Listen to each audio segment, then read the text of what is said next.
გამარჯობათ მეგობრებო. ყველას მოგითხრა სიხარული ბედნიერება და რა თავარია უფალი იყოს ჩვენთან. ჩვენ გავაგზავნოთ ჩვენი ამბები, ვინაიდან ჩვენ ამ დღეებში შეხვედრას ვაპირებთ ჩვენ მაყურებლებთან და ფოლოვერებთან. აქედან გამომდინარე მინდა რომ რაც შეიძლება მეტი ინფორმაცია მოგაწოდოთ. ასე თქვა ჩემი ბიოგრაფიიდან გამომდინარე. პარალელურად ეს ქვეყანაში რა ხდებოდა, ამასაც ვიხილავთ. უბრალოდ შეხვედრისთვის მზად რო ვიყოთ. ვისთან გვაქვს საქმე, რასთან გვაქვს საქმე და უბრალოდ რო ვიტყვით, რო ვამბობთ ხოლმე რა ბაგაჟიან ადამიანთა გვაქვს საქმე. იმიტომ კი არა რომ მე რაღაცა მეზე ვილაპარაკო, უბრალოდ ჩვენ ადრესა გვაქვს ნათქვამი რომ ეს იყო ეპოქალურ დროში გვაქვს გავლილი ეს პერიოდი და ამ ეპოქალურ პერიოდში ჩვენ ადამიანები როგორ ვიქცეოდით, რას ვაკეთებდით და იქიდან გამომდინარე სულ ვცდილობთ რომ რაღაცა შეცდომები გავითვალისწინოთ, სასარგებლო ვიყოთ და ეს ისტორიული თუ ასე ვთქვათ წარსული გამოცდილებები და მომენტები მომავლისთვის მომავალ თაობას და მომავალ ადამიანებს რომ გაითვალისწინონ და გამოვადგეს. და ჩვენ სულ მაგას ვიძახით, თუ გამოვადგება ეს ჩვენი არხი ვინმეს და სასარგებლო იქნება, რა თქმა უნდა მე ვიქნები ძალიან ბედნიერი და ჩავთვლი რომ რაღაც პატარა მისია გვაქვს შესრულებული პროგრესისტვის. შეიძლება მაღალი სიტყვებია, მაგრამ ასეა. ხაროთ, აი უკვე რამდენჯერმე მეურდები, მაგრამ აღარ მინდა რომ შეგაწუხოთ თქვენ, მაგრამ სამწუხაროდ ბევრი ადამიანი ჩემ ნათქვამს ვერ გებულობს რაღაცა პატარა მომენტს ანალიზს რო გავაკეთებ ხოლმე. თუ არ ეთანხმება ეს ანალიზი მათას, უცბად გადაგიყვანენ რაღაც არაკორექტულ ეპითეტებში და ჩემი ასეთი ბევრი, ასე თქვა, ახსნა განმარტებითი ლაპარაკიდან გამომდინარე, მაინც თავისას და კაი, რაც არის ეგ არის და ამჟამად უკვე ვილაპარაკოთ უკვე თვის ეკონომიურ მდგომარეობაში, რა მდგომარეობაში ჩავარდით, გამოვედით და უბრალოდ ის ამბები რაც ჩვენ პირად ცხოვრებას და საერთოდ საქართველოში ხდებოდა. მაგაზე დავიწყოთ საუბარი ეს ვიდეო და ფიქრობ ახლა ვინაიდან იცი რა მინდა თქვა, იყოს ახალგაზრდებს მინდა ჩემი გამოცდილება უთხრა რომ რაღაცა პროფესიას რო იჩევს, ან რაღაცა საქმიანობას რო იჩევს ადამიანი, სასურველია თუ გადაწყვიტა კარგად და მოახერხა და აირჩია ის საქმე, რაც მას უყვარს, ის ძალიან მაგარია, მაგრამ სამწუხაროდ აი ცვალებადობა, ბევრი პოზიციების შეცვლა არ არის კარგი. და ამაზე ალბათ ჩვენ ბევრჯერ მოგვიწევს ლაპარაკი და რაღაც სინამდვილეს კი არა, ალბათ ერთ-ერთი დიდი შეცდომა იყო ჩემი, რომ ძალიან ბევრი სფერო შევიცვალე. ამას ახლა მე უკვე ვეღარ შევძლი, ეს უკვე ისტორია, აქედან გამომდინარე, მაგრამ ამ ისტორიაში ისე და ისე მეორდები ვიპოვოთ ის სასურველი და სწორი გზა, რასაც ადამიანი შეეჯახება ბიზნესის დროს და მოქმედების დროს შეცდომები არ დაუშვეს. კარგით, დავიწყოთ. რაზე გავჩერდით? 92 წელია საზღვარგარეთიდან ჩამოვედი ევროპიდან და უნივერმაგი რო არის პლეხანოვზე, წინა ვიდეოში თქვა თბილისის უნივერმაგი არა, პლეხანოვზე მარჯანიშვილის ქუჩაზე რო იყო, იქ დავიწყე ეგრეთ წოდებულ ბროკერად მუშაობა. მაგარი სიტყვა, ხო, ბროკერი. ბროკერის ვალდებულება რა იყო, რომ უნდა შემოეტანა საქონელი, ეს კომუნისტური მომარაგების სისტემა უკვე დაირღვა და უნდა გებინა თურქეთიდან, სხვადასხვა საწყობებიდან უნდა მოგეტანა რაღაცა საქონელი და დაგედო უნივერმაგში. და ჩემი ახლობელი იყო გრიშა საკანდელიძე და მაგის განყოფილებას, ავეჯის განყოფილებაში, ასე თქვა, მოვეწყე ბროკერად. მაგრამ გახსოვთ ხო, უკვე რაღაც ერთი თვე იყო, მე ჩამოვედი რაღაც ივლისში და 14 აგვისტოს დაიწყო ომი. ქართული ჯარი, ანუ ეს სამთავრობო ჯარები შევიდნენ აფხაზეთში და შემოვედი კაიროს ქუჩაზე და პარემ აი ქრონოლოგიურად მივყვეთ. გახსოვთ ხო, მეგობრებო, მე სანამ უცხოეთში წავიდოდი პოლიტექნიკური ინსტიტუტში დავამთავრე და თან მუშაობდი პირველ ატეკაში. ტაქსების პირველ ატეკაში და ხელოსნოდი და ყოველთვის გქონდა მუდმივი შემოსავალი. აი ეს არის გაჩერება უკვე როგორ გადატვირთულია. ეხლა რატომ მოვედი აქ რა? ესე იგი წეღანას თქვი რომ ყოველთვის აი პროფესია უნდა აიჩიოს ადამიანმა, აი კაგრას შევალ ახლა ესეთ ადგილი ვნახოთ. აქ შესასვლელი, რაღაც შეცვლილი აქაურობა. ვახსოვ ვარ, ალბათ ახსოვთ ეს ადგილი, მაგრამ შეცვლილია ყველაფერი ეს იყო ადმინისტრაციული შენობა, სადაც უფროსობა იჯდა. აქა და მთელი ტაქსოპარკი იყო და სარემონტო ბოქსებით იყო სავსე. ეხლა ეს ყველაფერი გაუქმებულია და როგორც ხედავთ საბურავების, მეორადი საბურავების ბაზაა. ეტყობა სავარაუდოდ ვიღაცამ შეისყიდა ეს ტერიტორია.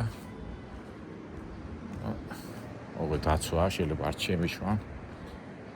და აი ეს ტერიტორია იყო აქ და მთელი ბოქსები იყო აქეთ ტაქსოპარკების ასეთი სპეციალური დანადგარები და მუშაობდი და კაი შემოსავალი მქონდა.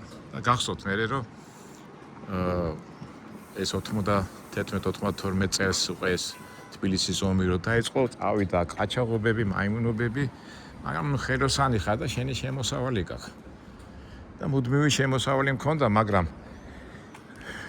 გახსენეთ მაშინ ეს თბილისის ომი რო დაიწყო, ძალიან იმოქმედა ჩემზე და მე წავედი უცხოეთში და ივლისის თვეში ჩამოვედი. მაგრამ აქედან უკვე აღარ დავბრუნდი ამ ტერიტორიაზე და სული გამიშთა რომ გამხდარიყავი ბიზნესმენი. იმიტომ რომ ჩემი ოცნება გახსოვთ ხო დიპლომატობა მინდოდა, მაგრამ უკვე საბჭოთა კავშირი დაინგრა. ვისეცალა დიპლომატიისთვის და ასე შემდეგ და გადავერთე ასე ვთქვათ კომერციულ საქმიანობაში. დაიწყო ეს არეულობა და მე დავბრუნდი და რა უნდა გავაკეთო და ვინაიდან მინდოდა რომ კომერციულ საქმიანობაში ყოფილიყავი, შევედი უნივერმაღში, მაგრამ უნივერმაღში არ მომწონდა. რაღაც სისტემა იყო, მაგრამ ისეთი რაღაცა შემოვიტანდი, არ შემოვიტანდი, ესეთი მუდმივი შემოსავალი არ იყო და ვცდილობდი რომ რაღაცა ისეთი საქმე მეპოვა, რომელიც ყოველდღიური შემოსავალი მექნებოდა. ომი დაიწყო 26 წლისა ვარ, 25 და ეს პატრიოტული ძნობებით აიჩო საქართველოს და ბიჭები მიდიოდნენ ჯარში ეწერებოდნენ რომ აფხაზეთში ეომათ. ზოგჯერ ფიქრობდი ხوار გადავიდე და მეც ჯარისკაცი ხوار გავხდე მეთქი, მაგრამ ნუ რაღაცნაირად აი პიტაბი გუნახტირად გეტყვით.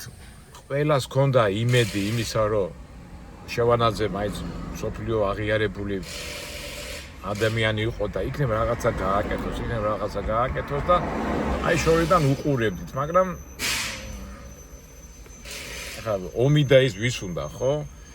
და ახლა შემოსავლიც გინდა აქ აქედან უკვე წამოსული ვიყავი უნივერმაღში არ გამომდიოდა, ძალიან ცოტა რაღაცა გამომდიოდა და ერთხელაც ერთი მეგობარი უფროსოი ძურა ჩემი ჯგუფელი მეუნება რომ აკო არ გინდა მუშაობაო?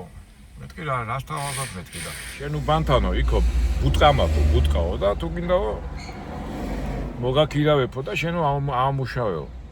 მეთქი ბუტკა ეხლა ძალიან ეხლა მოდაშია სიტყვა დრაივი და მაშინ კიდევ ეს თუ დამავიწყდა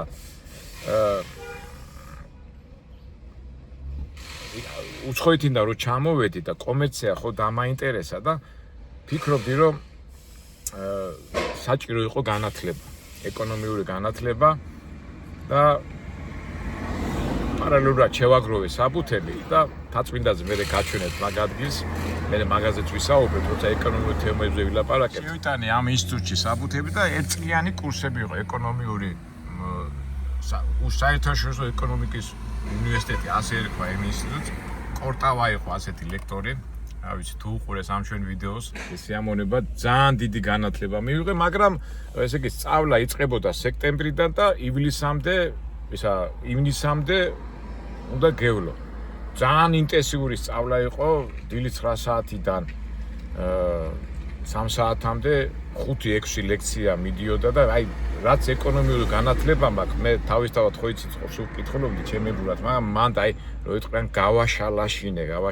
თან ჯგუფელები იყვნენ, რომელსაც ჰქონდათ უმაღლესი დამთავრებული, თან ამ ეკონომიური ინსტიტუტში უმაღლესი უნდა ქონოდა დამთავრებული და ეხლა მე მქონდა GPA დამთავრებული და თავისუფლად მიმიღეს, მაგრამ ისეთი ცოდნა მივიღე, აი ძალიან კმაყოფილი ვიყავი.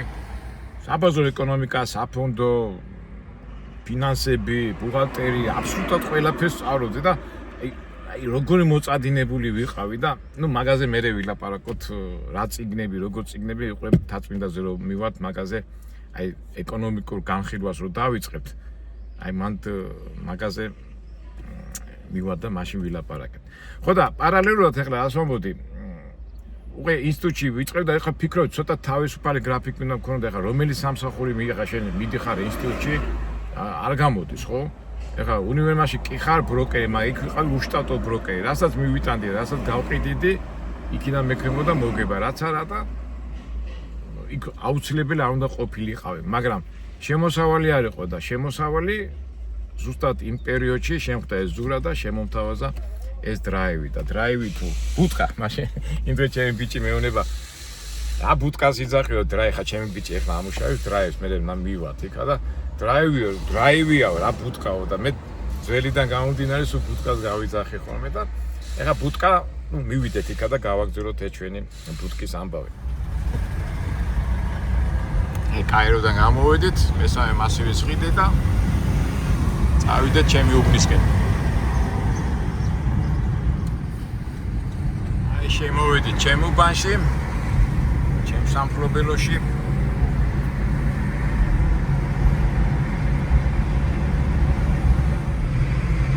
მანქანა სად ნახევდე და ახლა გასაჩერებელ ადგილს ვერ პოულობ. წარმოიდგინეთ რა დაკავებულია.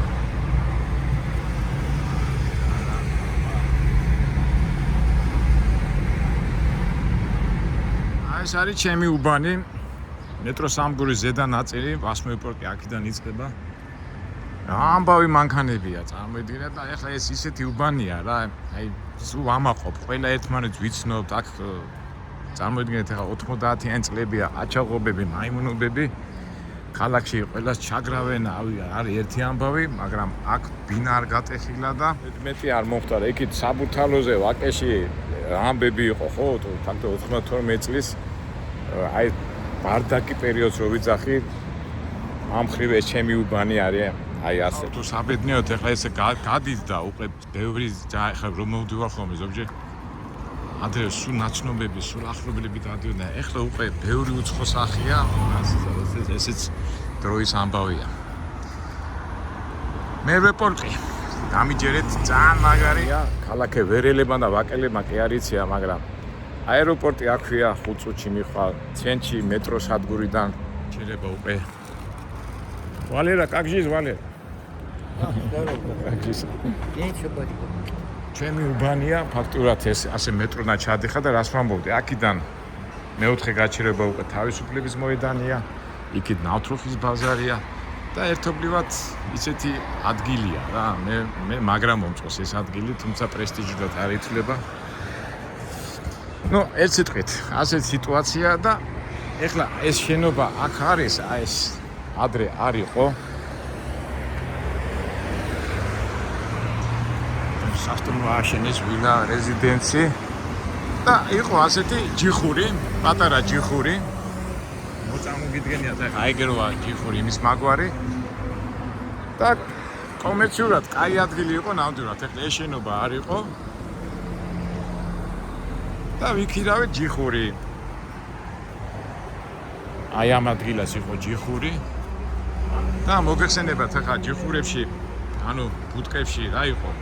მოქონდა საქონელი სადგურიდან, მე დადებდი იმ ჯიხურში, დაამატებდი რაღაც ფასს და გაიყიდებოდა და ეს მარჟა იყო შენი მოგება. ეხლა დიდი მოგება არ იყო, მაგრამ სტაბილური იყო, იმიტომ რომ მაშინ ეხლა ერთი მაშინ მანეთები იყო 92-ს, იმიტომ ლარი შემოვიდა სადღაც 94 წელს. და ჩვენ ვიყავით მაშინ რუბლები ტრიალებდა, ასე თქვათ. აი მოდი აგე დავდგები. აი ესეთი. ეხლა ეს კიდე კაი ჯიხურია და ის იყო პატარა ხელოვნურად გაკეთებული ჯიხური. და გასყიდით რომ მაშინ მარსი, ბაუნტი, კამფეტები, სიგარეტები და ერთ სიტყვით კომერსანტი, ასე რომ ვთქვათ, ვაჭრობის ქსელი, მაგრამ ამას რა ქონდა ამ ბუდკას კარგი ის პრინციპი, რომ დილით უნდა მოგემარაგებინა და საღამოს უკვე ნავაჭრი უნდა დაგეთვალა და ასე შემდეგ. იდეა ცუდი არ არის, თუმცა დღესაც ეს პრინციპი შენარჩუნებულია. დამოვიწყე, ეს უკვე ჩემი ეს ბუდკა ჩემ მეგობართან, ჩემ მეჯვარესთან, ჩემ ჯგუფებთან, ჭიასთან ერთად გავხსენით. ამ ესეც საინტერესო თემაა, საერთოდ ბიზნეს რო იწყებ, ვისთან ერთად იწყებ, ძალიან დიდი მნიშვნელობა აქვს. ეხლა ჩვენ ქართველები ვართ და ძმაკაცობა და მეგობრობა არ გვეშლება, მაგრამ ესეც თავისებური თემაა, იმიტომ რომ ფული, ბიზნესი, ძმაკაცობა, მეგობრობა, ეს თავისებურად სპეციფიკური თემაა. მე თავის დროზე მეგონა რომ პრობლემაა რაჯობია მეგობართან ახლობელთან საქმეს დაწყება, მაგრამ მოდი კიდევ გურახილად ვთქვათ, რომ ცრად ადვილიც არ არის. იმიტომ ფულმა ცოტა გადახრები იცის, მაგრამ ესეც ძალიან საინტერესო თემაა, ამას მე ჩვენ შემდეგ ვიდეოებში განვახსოვთ. რატო ვიძახი, რომ ეს ჩემი გამოცდილება ვისთან უნდა დაიწყო ბიზნესი, როგორ უნდა დაიწყო, ალბათ მომავალთაობას ასე თუ ისე გამოადგება. ცოტა ისე მაღალ ფარდონად ვლაპარაკობ, მაგრამ ძალიან დიდი გამოცდილება მაქვს მაგ ხრივ. ვისთან ერთად უნდა დაიწყო ბიზნესი, როგორ უნდა დაიწყო, რანაირად რა ფორმით და ასე შემდეგ. იყო ძალიან მაგარი საქმე, მაინც აქცენტი მქონდა გადატანილი სწავლაზე და რაღაცნაირად ისეთი წვენა მქონდა, რომ ამ განათლებას და იმას რომ მივიღებდი ეკონომიურ განათლებას, მე ჩემ ამ გამოცდილებას თავისთავად უკვე განვავსოვდი, მაგრამ აი ძალიანაც არ ვჩქარობდი. როგორი მოწყურებული ვიყავი, აი კითხულობდი ყველა წიგნებს და თავისთავად რასაც კითხულობდი და რასაც ვიღებდი ინფორმაციას, უკვე ცხოვრებაში რეალიზებას ვუკეთებდი. რაც გულისხმობს მარკეტინგი, უნდა მოიტანო, რა უნდა დაადო, რა ფასი უნდა დაადო, კონკურენციიდან გამომდინარე როგორ მიიტანო კლიენტთან და ასე შემდეგ. ეს უკვე კომერციული აზროვნებებია და გვიხარია, მაგრამ ეს არ ყოფილა საქმე. როგორ მახსოვს, ეს საქონელი შემოვიტანეთ,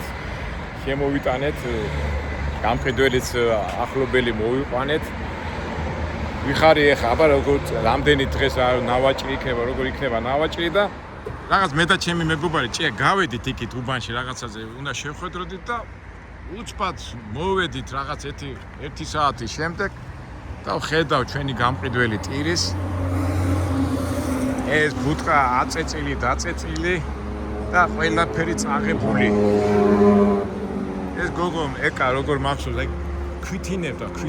რა მოხდა? ეკა დაწყნა და რა მოხდა და მაშინ უკვე 90-იან წლები ეს ხშირად რო ვიძახვნე ბენდენიანი ტიპები და სამხედროები და აბა მე სოხუმში ნაუმარი ვარ და ავტომატით მოვიდა ასე მანქანა. ძალიან უჭირდა ციარული ბენზინი აი ქარდა ის არ ქონდა, საშინელება იყო და მოვიდა ასე მანქანა, 2 ავტომატიანი ტიპი გადმოვიდა, შევადნენ ამ ბუდკაში, ერთელი ტვირთი წაიღეს, რაღაცა გონი 5000 მანეთი მაშინდელი რუბლი ქონდათ, ეს ყველაფერი წაიღეს, ამ ჩვენ ეკას პანჩური ამოარტყეს, ჩაყარეს ეს აქვე იმაში, ეს საქონელი მანქანაში და წავიდა. გავგიჟდი, გადავირიე, მაგრამ რა გინდა რო ქნა? ეს ფულად ხო არის, ტვირთი ხო, საქონელში ხო ფული იყო ჩადებული და თავმოყარეობა ვინა, როგორ ჩემი უბანში, ვინ გაბედა და ვითომ დავიწყე ძებნა, მაგრამ როგორც უდაბნოში ხარს ვერ იპოვე, იმიტომ რომ მაშინ ყველა დადიოდა ფორმებში, ავტომატები და რა ვიცი, ვიღაცა მოვიდა და ეს რაღაცა გააკეთა. თავისთავად ეხა უბანში გაიგეს, ესეთი ბარდაკი იყო, რაშავი, ვინა, ვერაფერს ვერ გაიგებ და გამიჭიდა და მე ისევ სამ დღეში ისევ ფული ვისესხეთ და ისევ შემოვიტანეთ უკვე საქონელი და შეუდექით საქმიანობას. შემოვიღეთ მორიგეობა. ესე იგი, გამყიდველი ხო იყო და მთელი დღე, მაგრამ ძირითადად დღისით არ ბედავდნენ ან დაყაჩაღებას, მაგრამ საღამოს უკვე აქ ვიყავით ორივე, მე და ჭია და თავისთავად უბნელებით გვერდზე მედგნენ და ვიცავდით და უკვე ისეთი საშინელი ყაჩაღობა არ იყო, მაგრამ მოდიოდნენ სამხედრო ფორმიანები და აი მეუმარი ვარ ძმაო და ერთი სიგარეტი მომეცი და ერთი სიგარეტი და თქვა გამყიდველი თუ ვერ მისცემ და რაო ძმაო ჩვენ მეომრები ვარ და ერთი სიგარეტი არ გვეკუთვნის და ერთი სიგარეტი, ორი სიგარეტი, სამი სიგარეტი და მეტი მოგება კი არ იყო და მიქონდა და ესე და წავიდა ეს ნისიობა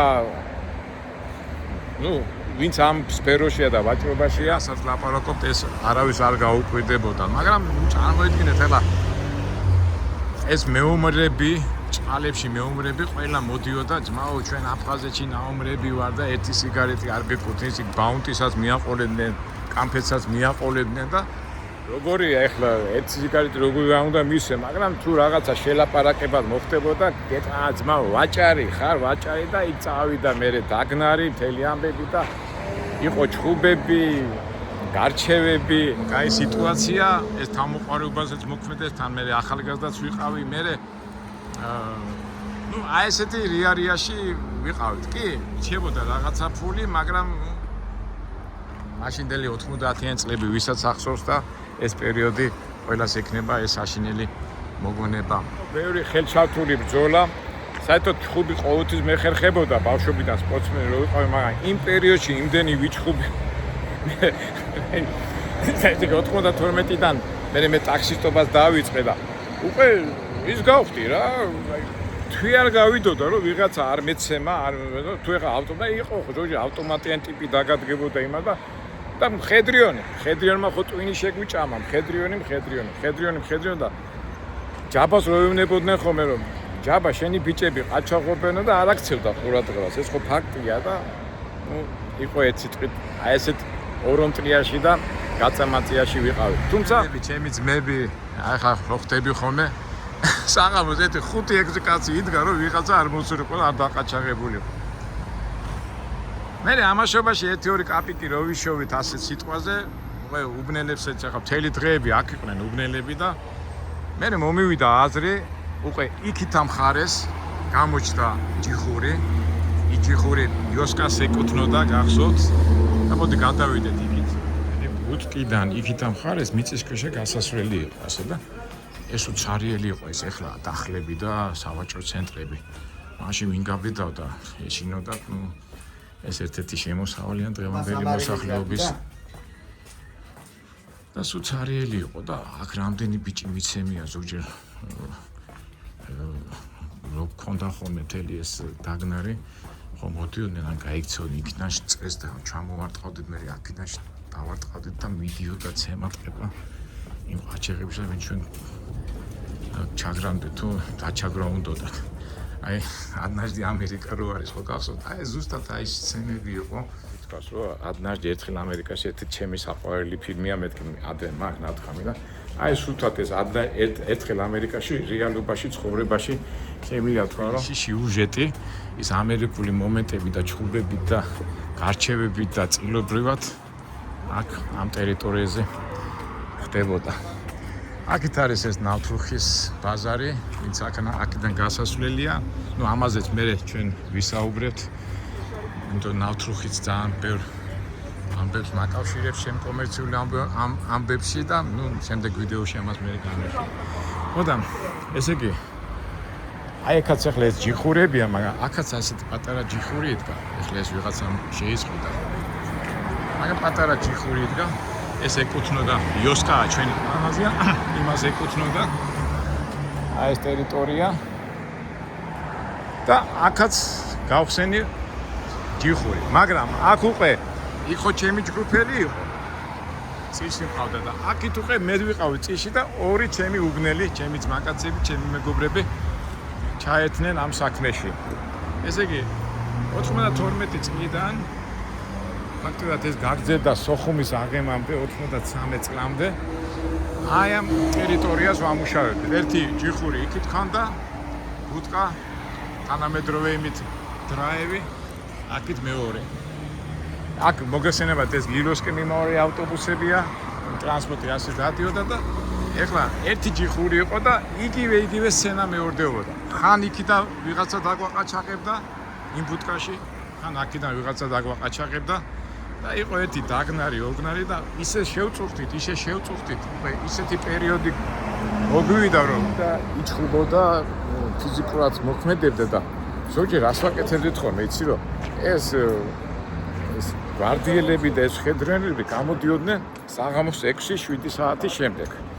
ეხლა სულ ხვალ არ იქნები ამ ბუტკაში. სიტუაცია და დილით რო გაიხსნებოდა ბუტკა, ვამუშავებდით საღამოს 6 საათამდე, 7 საათამდე. ეხლა დაკეტილი რო იყო, რა უნდა გაეკეთებინა და იმითაც ყვაყოფილდებოდით, რომ ის ნავაჭრი ქონოდა, რასაც მოაგროვებდა ბუტკა 6-7 საათამდე.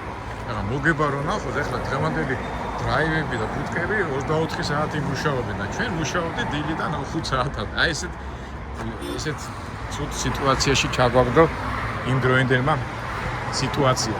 და იმისა რომ ვაყაჩაღებდნენ და იყო ესეთი დაბყოლება, მეორე ასეთი სპეციფიკური დაბყოლება ნისიად გაცემა.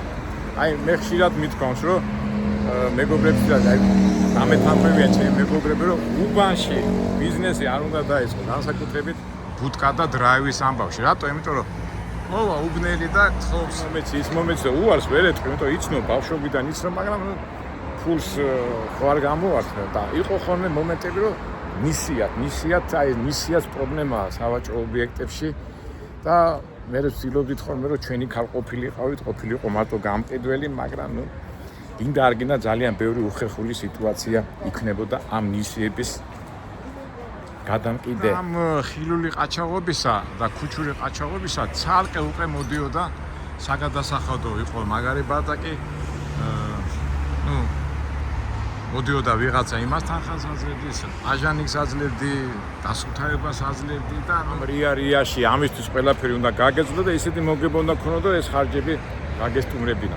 ერთ სიტყვით ცოტა პრობლემატური თემა იყო, ცოტა კაი პრობლემატური თემა იყო, და ყველა ჭუბი, არეულობა ეს ყველაფერი ერთად იყო, მაგრამ მაინც ახალგაზრდა რო ხარ და შემართებული რო ხარ და მით უმეტეს მე პირადად ეხა ვფიქრობდი, აი კომერსანტი ვიქნები უკვე განათლებას ვიღებდი ეკონომიურ საზღვარგარეთ მიმდინარე პროცესებიდან გამომდინარე ბიზნესი ძალიან ისეთი საინტერესო იყო და ერთობლივად ამას ვაკეთებდით, მაგრამ საერთო ჯამში მაინც დამახინჯებული ფორმით იყო და დიდი ნერვები და დიდი ასე ვთქვათ ენერგია გვიждდებოდა, რომ ეს ბიზნესი ცოტა წარმატებული ყოფილიყო. თუმცა ჯიბის ფული ასე თუ ისე ჰქონდა, მაგრამ უფრო მეტი იქნებოდა თუ წესრიგი და ყველაფერი კარგად იქნებოდა, მაგრამ იმ პერიოდში ეს ფაქტიურად შეუძლებელი იყო. არაფერი არ შოროდა, არც ავტორიტეტი, არც სახელი, ვიღაცა მოვარდებოდა საიდანაც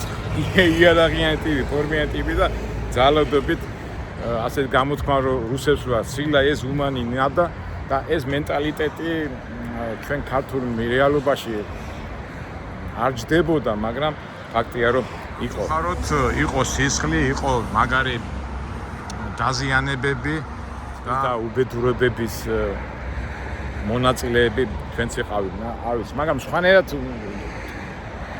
გაგანადგურებდნენ, მაგრამ გინდა არ გინდა მაგარი მახინჯი ფორმა იყო და ეხლა ზოგჯერ ვამბობ ხოლმე ჩემს შვილს რომ ვეუბნები, ეხლა რა უნდა ბუტკის ამუშავებას ყველაფერი წესრიგშია, რო ვადარებ არჯერა ჩემი ბიჭი მეუნება, მასე არ იქნებოდა როგორო და კაი, ეხლა წავიდე ჩემი ბიჭის მთელი ის რა არის, აი ჩემი მეგობრები ვინც მიცნობენ, რომ მეკითხე მე შენი ბიჭი რა შვებაო და რო ვეუბნები მეთქი დრაივი გახსნავ, რა მამის კვალს გაყავო. ასეა თუ ისეა, ხალხგაზრდაა და ესეც ცხოვრებას იწყებს და ისეც იწყებს დრაივიდან. წავიდეთ ახლა ჩვენ ჩემი ბიჭის დრაივზე და იქაც ცოტა განვიხილოთ და განვავრცოთ ჩვენი აზრი.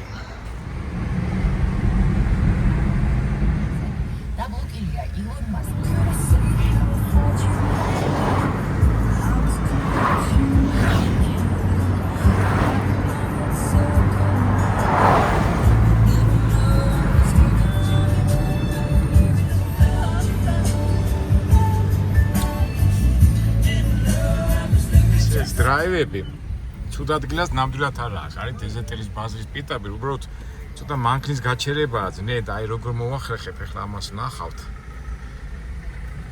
ერთი ცოტა სასაცილო რაღაცა მინდა მოგიყვეთ წინა მოსვლაზე გამყიდველი და მეთქი გავეხუმრები მეთქი და მივადექი და მევთხარი რომ მივედი. კაი ბიჭებს პატივს არაცემთ მეთქი და შეეშინდა.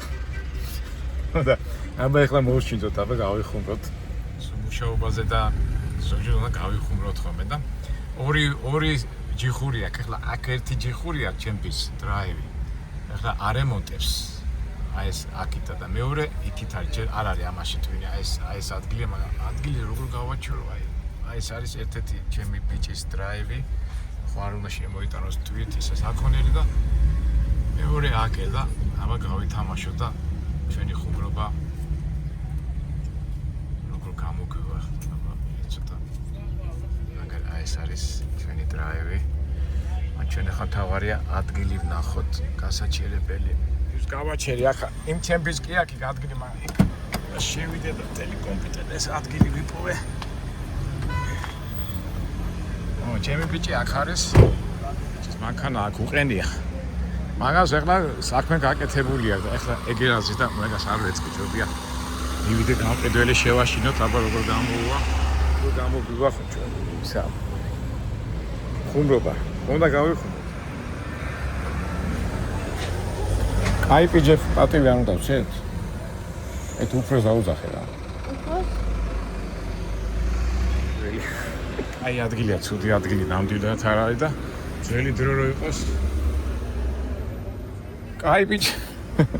მე მამა ვარ შეგეშინდეთ. გაგეხმართ.